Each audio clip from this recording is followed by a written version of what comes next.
में जंतर मंतर पर एक बहुत बड़ा रोजगार आंदोलन होने जा रहा है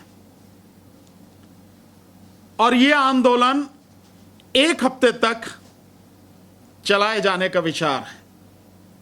जो आंदोलन के लिए समिति बनाई गई है, रोजगार संयुक्त आंदोलन समिति करके जो बनाई गई है, उसके बैनर तले ये आंदोलन हो रहा है।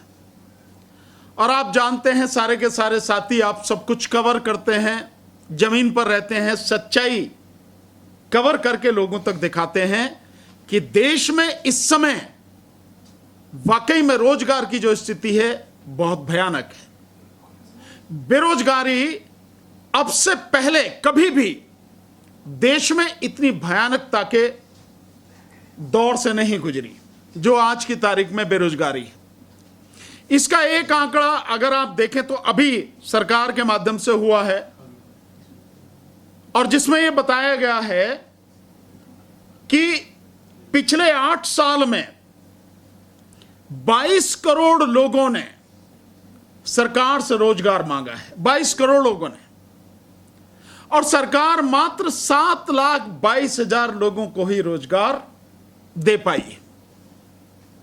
यही बात इससे पहले भी, जैसा आप देखें, भाजपा के ही एक मंत्री ने संसद में भी यह जानकारी दी। संसद में भी उन्होंने कहा कि पिछले 8-7 साल में सरकार ने 6,98,000 लोगों को रोजगार दिया, मतलब 7 लाख भी पूरे नहीं थे। और अब उसके बाद यह आंकड़ा, और इसी के साथ साथ अगर आप देखेंगे तो एक और आंकड़ा बड़ा जबरदस्त है जो अब से कुछ समय पहले आया था कि देश में बेरोजगारों की आत्महत्या का आंकड़ा बहुत बढ़ गया है। लगभग 10 गुना बेरोजगार लोगों की आत्महत्या का आंकड़ा पहुंच चुका है। अगर आज की तारीख में देखें तो मैं पूरे विश्वास के साथ कह सकता हूं, यह बेरोजगारों की आत्महत्या का आंकड़ा अब कहीं ज्यादा इस समय इस देश में है। और सरकार रोजगार देने की बजाय नई नई नौटंकी, नए नए ड्रामे रोज करती है। जैसे कि स्वांग हो रहा हमने गांव में देखा ना कि कहीं कोई गांव में कोई बारात वगैरह आती थी या कभी मनोरंजन का होता तो स्वांग होता था, तो वो स्वांग सरकार कर रही है जो सच्चाई से कहीं दूर होता है। और जो मंत्री और प्रधानमंत्री और ये सब जो लोग कर रहे हैं, ये उस नाटक में एक पात्र के रूप में काम कर रहे हैं। और पटकथा आप जानते हैं इसकी कौन लिखता है। पटकथा देश के प्रधानमंत्री नरेंद्र मोदी द्वारा लिखी गई है। और बेरोजगारी का असर कितना भयानक होता है इसका अंदाजा आप इससे लगा लेंगे। जैसे जैसे बेरोजगारी बढ़ेगी वैसे वैसे बेरोजगारों की और शिक्षित लोगों की, जो युवा हैं, उनकी आत्महत्या का आंकड़ा बढ़ेगा। इसके साथ साथ इस देश में चोरी चपाटी, लूट डाका, यह सब बढ़ेगा। क्योंकि साथियों, इस दुनिया का अगर कोई सबसे बड़ा धर्म कोई है तो वो है भूख। और कहावत भी है एक, भूखे भजन ना होए गोपाला। सो आदमी अगर भूखा रहेगा तो पहले वो अपनी भूख को मिटाने के लिए काम करेगा। बाकी सारी चीजें हैं, अपनी भूख तो बर्दाश्त कर जाए, लेकिन अपने परिवार की, विशेषकर बच्चों की भूख बर्दाश्त नहीं कर पाता है। इसका मतलब साफ है कि जिस तरह से बेरोजगारी बढ़ेगी और देश में बढ़ रही है, उसी तरह से देश में जो अपराध हैं वो बढ़ते चले जाएंगे। और जो बेरोजगारी है, यहां देश में बड़ी अजीब स्थिति है। भारत में आज की तारीख में केवल बेरोजगारी नहीं है, एक तरफ बेरोजगारी है, भयानक स्थिति में है, और दूसरी तरफ महंगाई लगातार बढ़ती चली जा रही है। हालांकि सावन का महीना चल रहा और एक कहावत है कि सावन के अंधे को हरा ही हरा दिखता है। और बीजेपी के जो नेताओं ने लूट मचा रखी है, देश को जिस तरह से लूटा है, और अपने यारों को जो देश को लुटवा रहे हैं, उन्हें महंगाई नजर नहीं आ रही। उन्हें महंगाई नजर नहीं आ रही कि तेल का भाव कितना बढ़ गया। उन्हें महंगाई नजर नहीं आ रही कि जो वो कहते हैं आप सरसों का तेल, खाने के तेल की महंगाई कितनी बढ़ गई, चाय के दाम कितने बढ़ गए, दालों के दाम कितने बढ़ गए, सब्जियों की क्या हालत है, अनाज का दाम कितना बढ़ गया, आटा कितना बढ़ गया। और यही सरकार है, इसी सरकार के वर्तमान प्रधानमंत्री नरेंद्र मोदी ने एक समय कहा था कि बड़ी अजीब स्थिति है, सरकार खाने पीने की चीजों पर भी जीएसटी लगा रही है, अनाज पर, दूध पर, घी पर, मक्खन पर। और यही वो सरकार है, यही प्रधानमंत्री हैं जो आज की तारीख में हर चीज पर जिन्होंने जीएसटी लगा दिया। उस समय कहा था कि जीएसटी आएगी तो कुछ भी नहीं होगा, लेकिन लगा दी।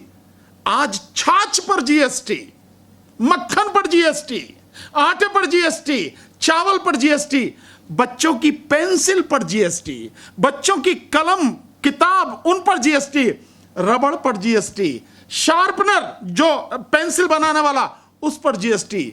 सरकार को शर्म नहीं आती चुल्लू भर पानी में।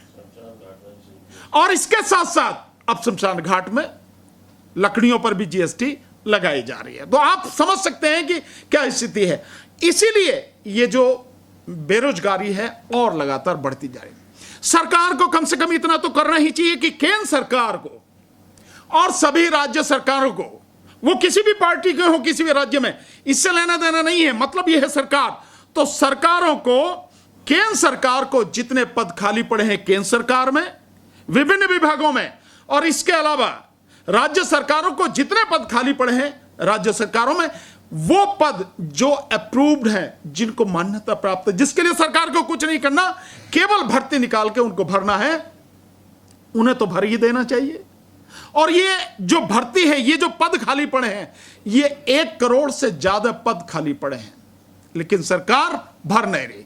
और उस पर ऊपर से क्रूर मजाक जो अग्निपथ सरकार लेकर आई है, 4 साल में निकाल के बाहर कर दिए, जाओ भैया तुम। न कोई उन्हें पेंशन है, न कोई बेनिफिट है। लोगों का सवाल वाजिब सवाल है, जायज सवाल है कि जब 5 साल कोई एमएलए एमपी रह जाता उसको पेंशन मिलती है। और बल्कि मैं ये कहता हूं कि 5 साल तो बहुत दूर की बात है, कोई एमएलए एमपी बन गया, 1 दिन भी रह गया तो भी जीवन भर उसको पेंशन मिलेगी। 1 दिन भी, आज बना है और कल मर गया तो जीवन भर पेंशन मिलेगी 1 दिन के बाद ही। या आज बना है और हफ्ते भर बाद ही वो विधानसभा संसद खत्म, उसका टेन्योर खत्म हो जाए तो भी उसे जीवन भर पेंशन मिलेगी। तो 4 साल सर्विस करके आने वाले जो अग्निवीर हैं उनको क्यों नहीं मिलनी चाहिए? ये स्थिति है, भयानक स्थिति। इस स्थिति में देश खड़ा है।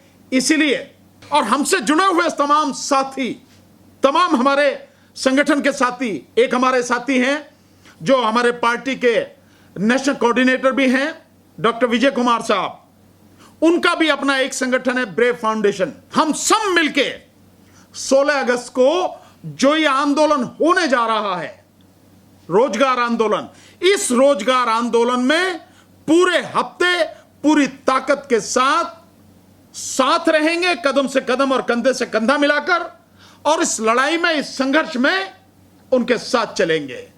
हम सब लगातार मजबूती के साथ उस आंदोलन को सफल बनाने के लिए और सरकार लोगों को रोजगार दे, इसके लिए संघर्ष करेंगे। इसीलिए आज आप साथियों को बुलाया हमने, क्योंकि उनकी तरफ से मुझे इनविटेशन भी है। तो इनविटेशन नहीं भी होता तब भी मैं उस लड़ाई में जो देश को बचाने की है, देश के लोगों की, आम जनता की है, तब भी हम लोग शामिल होते। लेकिन इनविटेशन है तो निश्चित रूप से हम लोग 16 तारीख को, 16 अगस्त को उसमें शामिल लेंगे। हालांकि मेरा प्रोग्राम था मध्य प्रदेश का 1 हफ्ते का, वो प्रोग्राम कैंसिल करके इसी प्रोग्राम में 1 हफ्ते जंतर मंतर पर जो चलेगा उसमें हम पूरी तरह से शामिल रहेंगे। हमारा हर तरह का समर्थन है। और मैं आप सबके माध्यम से जितने भी साथी जो मुझे सुन रहे हो, चाहे किसी संगठन के हो या व्यक्तिगत रूप से हो, सामाजिक कार्यकर्ता हो, राजनीतिक व्यक्ति हो, जो भी साथी हैं, इस आंदोलन में बढ़ चढ़कर हिस्सा लें ताकि इस देश से बेरोजगारी को खत्म किया जा सके। बहुत बहुत शुक्रिया।